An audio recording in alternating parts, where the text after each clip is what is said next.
Good afternoon, and I'd like to welcome you all to this lunchtime webinar on understanding churn, lapsed, and competitor advantage. My name's Chris Elliott, and I'm a client manager at TLF Research. If anybody has any questions during the course of this webinar, please use the software that's with this webinar to type any questions in, and we'll answer them at the end. What I'd also like to do is just get the shameless self-publicity out of the way right from the very beginning. At TLF, we work with clients across a wide range of disciplines in private, public, and third-party sectors to help them improve their profitability via the delivery of highly actionable customer satisfaction research. The tactics that we employ with our clients range from large relationship surveys where we understand how customers' perceptions have been formed over time, and event-driven research that focuses on satisfaction with a specific touch point with the customer. Another area where TLF increasingly work with our clients is through the taking of the customer research and using it as a tool to drive cultural change internally. If there's anything you want to know more about the work that we do with our clients, then please don't hesitate to visit our website at www.tlfresearch.com. Okay, shameless self-publicity done. Let's now have a think about churn. If we think about churn, it's a relatively simple concept. It's the percentage of customers that leave you over a predetermined period of time. However, experience tells me that whilst at heart this is a very super simple concept, there's a wealth of complexity. Some of it perfectly valid, for example, when we're breaking the number down into subsegmentation. But many applications are not valid and place a danger of spending more time focusing on a number and less on doing something about it. So why is churn a popular number to understand? Well, churn rates are used in a variety of ways, one of which is it's used often as a barometer for organisations' health and long-term prospects. This makes perfect sense because, as we know, through the concept of the customer lifetime value, that the longer the customer stays with an organisation, the more profitable they become. But more importantly, churn rates can also be an excellent method of understanding customer retention rates. This, in a previous career, was a key headline of mine when I was considering sales promotion and customer acquisition strategies. In fact, the retention rate of new customers in the first 10 weeks was one of the most critical metrics that we used. In addition to getting a number for retention, churn rates can also be potentially used for identifying changes that have had an adverse effect on retention. Now, both of those reasons, company performance and customer retention, have a very strong relationship as demonstrated in the service profit chain model, which was introduced in the mid-90s. The service profit chain tells us that employee satisfaction leads to greater levels of engagement that in turn impacts upon customers' levels of satisfaction, leading to a higher likelihood of loyalty that leads to greater profitability. This, of course, can work in reverse, and customer churn has often been likened to the bucket with the holes in. The greater the number and the larger the size of the holes, the more liquid is needed to keep the bucket full. So let's take a look at a really simple way that churn is calculated. The formula is really basic. It's the total number of churned customers divided by the total number of customers. Now let's just break this down. Let's say, for example, that we churned 100 customers or lost 100 customers over a particular period of time, and that we had, at the start of that time frame, 1,000 customers overall. The calculation is simple.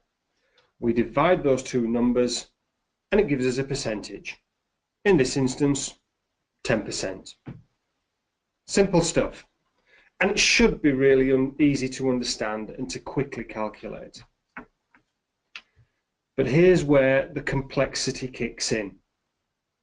Firstly, a simple churn calculation such as you've just seen can be misleading, particularly when an organisation, for example, is experiencing really high growth in acquisition. Another aspect of complexity with churn is actually the dizzying numbers of ways that churn can be calculated. A recent report found that there were 43 different ways of measuring churn as used by organisations to measure this relatively simple concept. However, there's a more important consideration when considering churn, and a question that often gets lost in the ether. How do we improve on the number? This question is also asked when considering how to improve Net Promoter Scores. What does the number tell us, and how can we improve it? There are a number of ways that this can be answered, and a great many of those answers, I believe, involve a high degree of guesswork. And like Net Promoter Score, improving a number with no real evidence supporting it can lead to ultimately the wrong actions potentially being taken. I believe that the real answer to this question lies in the definition of what churn really is. And to demonstrate this, I go back to one of the reasons I indicated as to why churn rates are important to organisations, in that they are a measure of customer retention. And it's that word retention that I believe is so important. Retention is often described as one of the classic 3 R's of loyalty that also incorporates related sales and recommendation. The service profit chain tells us that loyalty is a key link to profitability. So the question on most people's lips is, well, how can I make my customers more loyal? It's a great question. And it's one that's actually answered by changing the perspective that's adopted with loyalty. Loyalty should be seen, and often isn't, as a byproduct of satisfaction and not as a standalone trait. If, as a customer, I'm highly satisfied, then I'm more likely to show traits of loyalty. Counter to this, if, as a customer, I'm highly dissatisfied as a customer, I will be more likely to demonstrate traits of disloyalty. And one such trait would be to be more likely to churn as a customer. So it therefore makes sense for organisations to place their focus on improving satisfaction that would in turn deliver the byproduct that we're looking for. So if we are to focus on satisfaction first, 2 options exist. We can, of course, measure the drivers of dissatisfaction in lapsed customers or churned customers. Or we can, and of course many organisations do, speak to our current customers to gain an insight into their levels of satisfaction and their subsequent levels of loyalty. Now, time will not allow me to get into the specific details of each approach. However, both lapsed and current customer research do have a surprisingly large number of similarities. The first similarity surrounds the overall method and approach that is adopted. In another webinar hosted by my colleague Greg Roche, and a webinar that I'd recommend that you try and get a chance to listen to, he talks about how research is always insightful, but often lacks actionability. But when considering customer satisfaction research, actionability really is the most important consideration. Furthermore, highly actionable customer satisfaction research, be this for current or lapsed customers, is all about this. It's all about asking the right questions to the right people in the right way. Now, asking the right people in the right way is a relatively straightforward process for lapsed customer research, We're simply wanting to speak to customers who are no longer with us.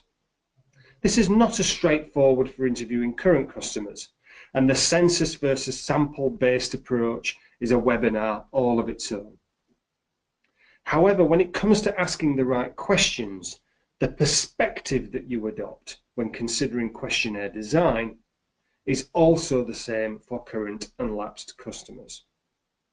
At TLF, we always talk about the differences between the lens of the organisation and the lens of the customer.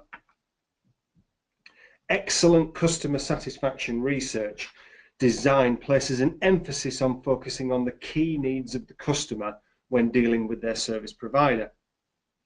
The wonderful mantra of doing best at what matters most to your customers is no different for current or lapsed customers. The only distinction is that what we want to do with our current customers is we want to know how we can do our best at what matters most, whereas we want to understand if we did our best at what matters most to those customers who left us. Another striking similarity between lapsed and customer research comes from the insight that they offer. A common belief held about why customers leave is solely down to price. In the same way that many organisational perspectives view price as the most important need of customers and a key differentiator, a common belief and indeed misconception comes in the view that price is the main driver for churn in customers. In fairness, price is often cited as the main reason for customers leaving. However, if you scratch underneath the thin veneer that is price, the real reason for why customers leave is often much closer to home than you would think.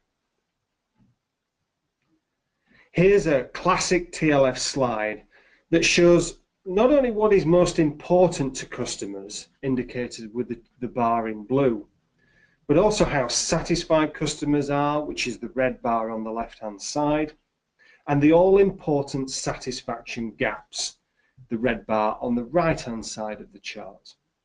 The bigger the red gap on the right, the bigger we are arguably not meeting the need of the requirement.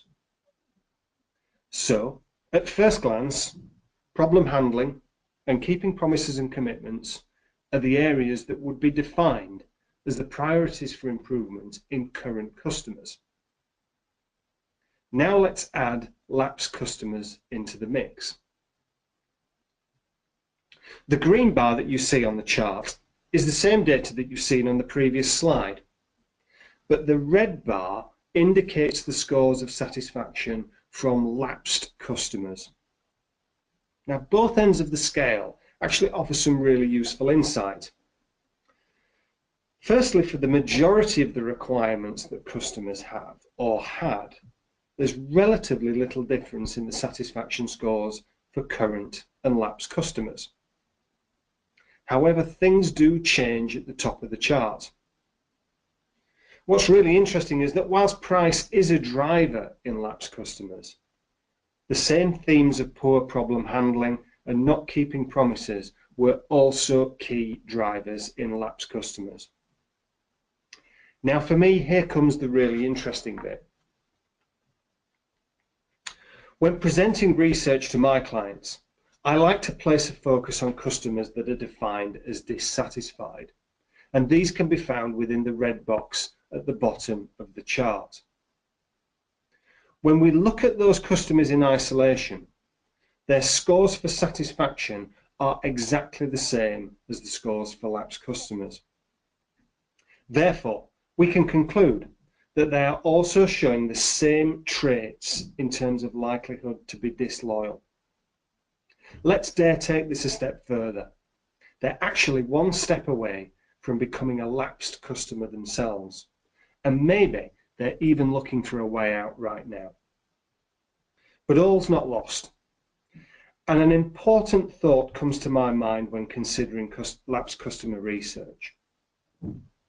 If we consider current dissatisfied customers and lapsed customers as showing the same traits, there is one very important distinction. Lapsed customers have gone, and it would take a considerable effort to win them back. At the end of the day, we all know how expensive acquisition strategies can be. But a current, albeit dissatisfied customer can be changed. We can win them back. So surely it makes more sense to focus on keeping and improving what you have rather than focusing on what you've lost. So just to summarise, churn is a simple concept. It's about the number of customers who leave you over a defined period of time. And there's a lot of different variety of applications where churn can be used within an organisation. But there's a very real danger of too much complexity when we're measuring and considering churn rates. There's also a danger of focusing too much on the number, and that classic paralysis by analysis theme sort of comes to the front of my mind. How do we decrease churn rates? Well, we do it by increasing the levels of loyalty in our customers. And we should think about loyalty as a byproduct of satisfaction, and therefore we increase loyalty by improving satisfaction. And how do we improve satisfaction? Well, simply, we do best at what matters most. And we do best at what matters most to our customers and to nobody else. So that's the end of this lunchtime webinar. I hope you found the webinar interesting and informative. And if you'd like to know more about how TLF can help you, please do not hesitate to get in touch with us. Thank you. Thank you, Chris. If you haven't already booked on, we've got another webinar tomorrow. That's a B2B specific one on hybrid methodology, getting the best out of quantum qual. As Chris said, if you have any questions, please do get in touch.